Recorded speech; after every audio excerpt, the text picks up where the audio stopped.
आपका जो ये ओवरऑल जर्नी था, उसके अपनी सक्सेस स्टोरी के साथ आप हमारे साथ प्लीज़ शेयर कीजिए।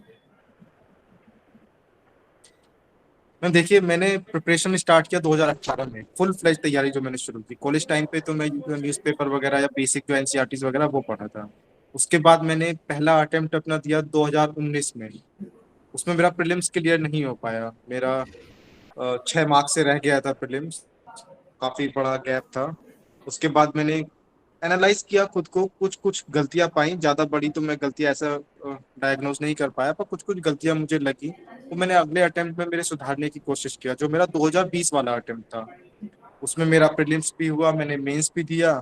मेंस में भी ठीक ठाक मार्क्स आए। और फिर मैंने फाइनली इंटरव्यू दिया, पर अगेन इंटरव्यू में फिर से 6-7 नंबर से रह गया। तो अल्टीमेटली सिलेक्शन नहीं हो पाया। अभी 2021 में मैंने जो भी पहले गलतियां की थी, उसको सुधारते हुए मैंने अपना मेंस में भी इम्प्रूव किया, प्रीलिम्स में भी इम्प्रूव किया, और इंटरव्यू में भी थोड़ा सा इम्प्रूव करने में मैं सक्सेसफुल रहा। तो थोड़ी थोड़ी मिस्टेक से सीखते हुए, गिर के वापस से उठते हुए, अब जाके एग्जाम क्लियर हुआ है। ओके, आपने कहा कि you made few mistakes in 2019 when you were not able to clear 2000 मतलब प्रीलिम्स इवन, एंड देन आपका इंटरव्यू रह गया था 2020 में। कैन यू प्लीज एलैबोरेट कि किस तरह की मिस्टेक्स थी? हाउ डिड यू आइडेंटिफाई कि कहाँ-कहाँ आप लैग कर रहे हैं और उसको रेक्टिफाई आपने कैसे किया? मैम, सबसे पहला तो मिस्टेक था कि मैंने जो पीवाईक्यूज होते हैं यूपीएससी में, बहुत ज्यादा इंपॉर्टेंट होते हैं। उनका एक पैटर्न होता है, कुछ थीम्स होते हैं जहाँ से बार बार क्वेश्चंस पूछे जाते हैं। उनको पीवाईक्यूज को मैंने अटेम्प्ट नहीं किया था, उनको मैंने एनालाइज नहीं किया था और सॉल्व भी नहीं किया था। सबसे पहली मिस्टेक तो मेरी ये थी।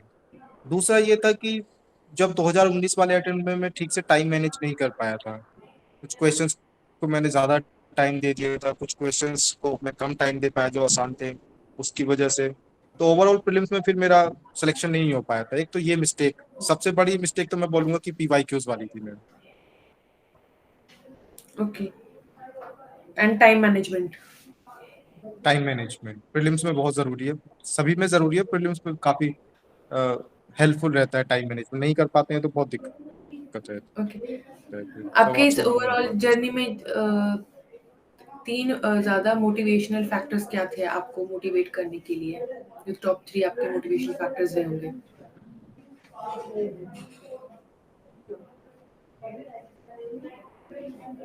मैम, सबसे बड़ा तो मोटिवेशनल फैक्टर अपना अंदर का जो मोटिवेशन आता था कि हमको सिविल सर्वेंट बनना है और सोसाइटी के लिए, देश के लिए कुछ करना है, वो बहुत सबसे बड़ा मोटिवेशन फैक्टर वही था कि हमको सिविल सर्वेंट बन के कुछ करना है, कुछ ग्रास रूट लेवल पे या हमारे आसपास जो सोसाइटी है उसमें कुछ चेंजेस लाने हैं। अलग अलग सेक्टर्स में काम करके सोसाइटी को चेंज करना है। सबसे बड़ा फैक्टर तो यही था। दूसरा फैक्टर था कि पेरेंट्स ने काफी मोटिवेट किया है इस चीज में मुझे। उन्होंने, अभी मैं 2018 में फुल फ्लेज प्रिपरेशन किया था, 2017 में मैं पास आउट हुआ था, ऑलमोस्ट 5 साल हो गए मुझे पास आउट हुए। तो उन्होंने हर तरह से मुझे सपोर्ट किया है। तो एक ये भी एक फैक्टर रहा मेरे इसमें सिविल सर्विसेज की जर्नी में। उसके अलावा मेरे फ्रेंड्स ने भी मुझे काफी मोटिवेट किया है, टीचर्स ने भी मोटिवेट किया है। तो यही सब फैक्टर्स थे। ओके, आपने स्कूलिंग में आपके किस तरह के मतलब कौन से सब्जेक्ट्स थे? कहाँ से किया है? ग्रेजुएशन में आपने क्या किया है? मैंने अपना सारा स्कूलिंग अमरोहा से ही किया है। 10th और 12th में यहाँ पे एक अकेडमी, एसएस अकेडमी, मैंने वहां से किया। उसमें मैं मार्क्स मेरे ठीक ठाक आते थे, ऑलमोस्ट मैं टॉपर ही रहता था। 12th में थोड़े कम मार्क्स आए थे, 10th में अच्छे मार्क्स आए थे। उसके बाद मैंने आईआईटी जेई के लिए प्रिपरेशन किया था 1 साल कोटा में। उसके बाद मैंने आईआईटी गुवाहाटी से सिविल इंजीनियरिंग और प्रोडक्ट डिजाइन में अपना बीटेक किया है। बीटेक करने के बाद मैंने सिविल सर्विसेज की प्रिपरेशन स्टार्ट किया। और मेरा एक और एग्जाम होता है सीएपीएफ का, असिस्टेंट कमांडेंट का, जो यूपीएससी ही कंडक्ट कराती है। 2019 में मेरा उसमें भी सिलेक्शन हुआ था, जिसका मैंने अभी एक्स्ट्रा ऑर्डिनरी लीव ले रखा है।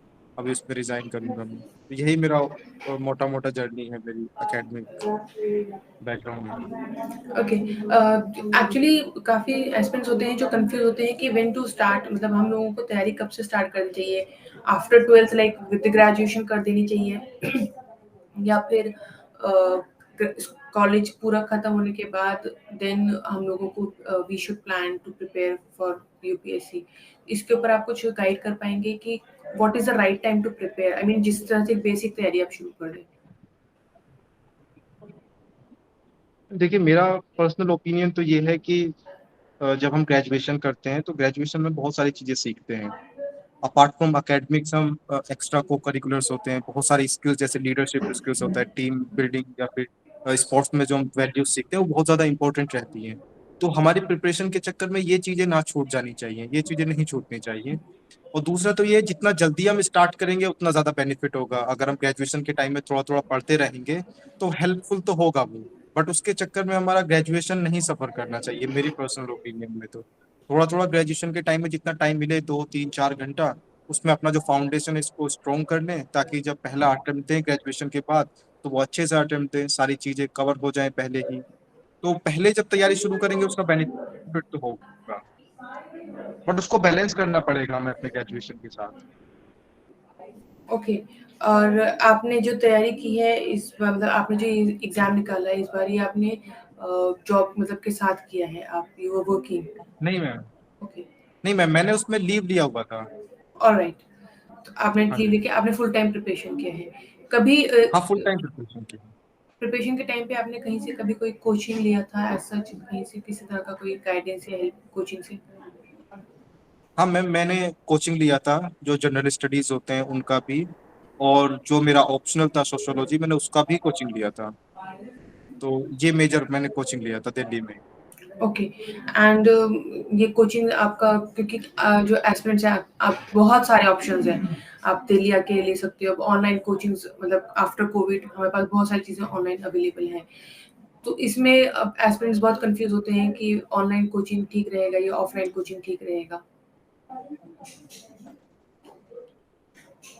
देखिए, आजकल तो ऑनलाइन कोचिंग भी अच्छे अवेलेबल हैं, ऑफलाइन भी अच्छे अवेलेबल हैं।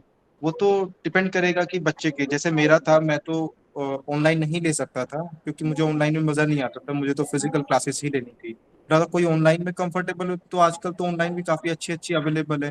बस यही है कि जो एजुकेटर्स हैं उनको अच्छे से चूज किया जाए, जो कोचिंग लेना है उस पर रेप्यूटेड टीचर्स हो, रेप्यूटेड एजुकेटर्स हो, वो बहुत ज़्यादा ज़रूरी है। आप चाहे ऑफलाइन कोचिंग ले या ऑनलाइन कोचिंग ले, उसका सिलेक्शन बहुत अच्छे से होना चाहिए कि हमको कौन सा कोचिंग लेना है। अच्छा, कोचिंग सिलेक्शन पे आपने बात की है, एजुकेटर पे बात की है, तो थोड़ा सा इसमें एस्पिरेंट्स को गाइड कर दें कि कोचिंग सिलेक्ट करते वक्त किन चीज़ों का ध्यान रखें, और जहाँ तक एजुकेटर हैं या जो टीचर्स हैं उनके बारे में बिफोर टेकिंग द एडमिशन क्या चीज़ों का ध्यान रखा जाए। सब्जेक्ट एक्सपर्ट होने चाहिए या फिर इंटरव्यू अपीयर्ड कैंडिडेट्स होने चाहिए? तो देखिए, आजकल तो इंटरनेट पर अगर हम सर्च करें कौन से टीचर्स अच्छे हैं, तो बहुत सारे लोग अपना एक्सपीरियंस शेयर करते हैं। जैसे मैंने भी कोचिंग ली है, मैंने भी एक्सपीरियंस शेयर किया कौन से टीचर ज़्यादा हेल्पफुल हैं। तो एक तो उस तरह से हम देख सकते हैं एजुकेटर्स के बारे में, उनके रिव्यूज पढ़ सकते हैं इंटरनेट पे। उसके बाद कुछ कुछ वीडियोस लेक्चर भी अवेलेबल होते हैं यूट्यूब पे, कुछ कुछ शॉर्ट क्लिप्स होती है, उनका पढ़ाने का तरीका कैसा है वो सबको देख सकते हैं हम। हर हर पढ़ाने का तरीका सबको सूट नहीं करेगा, तो जिसको जो ज़्यादा सूट करे वो लें। और ये देखें कि किस कोचिंग इंस्टीट्यूट में ज़्यादा अच्छे टीचर्स हैं, जिनके रिव्यूज ज़्यादा अच्छे हैं, उस कोचिंग इंस्टीट्यूट को सेलेक्ट करें। बाकी अल्टीमेटली कोचिंग बहुत ज़्यादा हेल्प नहीं करता है। ऐसा नहीं होता है कि कोचिंग की वजह से अगर आपने गलत कोचिंग चूज कर ली तो आपका सिलेक्शन नहीं होगा। मैं तो बोलूंगा कि कोचिंग का एक बहुत छोटा सा रोल है प्रिपरेशन स्ट्रेटजी प्रोसेस में, बाकी करना तो सब कुछ खुद से ही है। ओके। इस बार यूपीएससी में जब आपने क्वेश्चन दिया था तो किस तरह के क्वेश्चंस पूछे गए थे? सब्जेक्ट रिलेटेड थे, कोर सब्जेक्ट रिलेटेड या करंट अफेयर से रिलेटेड थे? मैम इंटरव्यू में मैम इंटरव्यू में मेरे जो बैकग्राउंड था उससे क्वेश्चंस पूछे गए थे, और कुछ क्वेश्चंस कंटेम्प्रेरी इवेंट से भी थे। जैसे मेरा बैकग्राउंड, मैंने एथलेटिक्स में काफ़ी एक्टिव था, मैं कॉलेज टाइम में एथलेटिक्स के ऊपर क्वेश्चन पूछे गए थे। जैसे कि डोपिंग का इशू काफ़ी एक्टिव था, उस टाइम पे चल रहा था न्यूज़ में, डोपिंग का पूछा गया। और हमको ओवरऑल अपना जो स्पोर्ट्स कल्चर है कंट्री में वो कैसे बढ़ाया जाए। उसके अलावा मैं सीआरपीएफ में असिस्टेंट कमांडेंट था, उसमें मेरा रिकमेंडेशन हुआ था, तो उससे मेरे साथ क्वेश्चंस पूछे गए सीएपीएफ से रिलेटेड, जो डिफरेंट डिफरेंट फोर्सेस हैं कि उनको मर्ज कर देना चाहिए कि नहीं मर्ज कर देना चाहिए। उसके बाद मैंने कॉलेज अपना नॉर्थ ईस्ट से किया था, गुवाहाटी से, तो असम की फ्लड्स के ऊपर, ब्रह्मपुत्र के ऊपर क्वेश्चंस पूछे गए, डैम्स हमको बनाने चाहिए कि नहीं बनाने चाहिए। उसके बाद मेरा सोशियोलॉजी ऑप्शनल है, तो उसके सवाल जैसे फैमिली किस तरह से चेंज हो रहा है, उसके स्ट्रक्चर फंक्शनिंग किस तरह से चेंज हो रहा है, कास्ट सिस्टम में क्या क्या चेंजेस आ रहे हैं, इस तरह के क्वेश्चंस पूछे गए। और कुछ करंट अफेयर्स के क्वेश्चंस भी थे जो कंटेम्प्रेरी इवेंट्स है, जैसे नेट जीरो के ऊपर और क्लाइमेट जस्टिस के ऊपर काफी लंबा डिस्कशन चला। तो ओवरऑल तो मिक्स ही था दोनों, मेरा बैकग्राउंड भी और कंटेम्प्रेरी इवेंट दोनों मिक्स क्वेश्चन पूछे गए थे।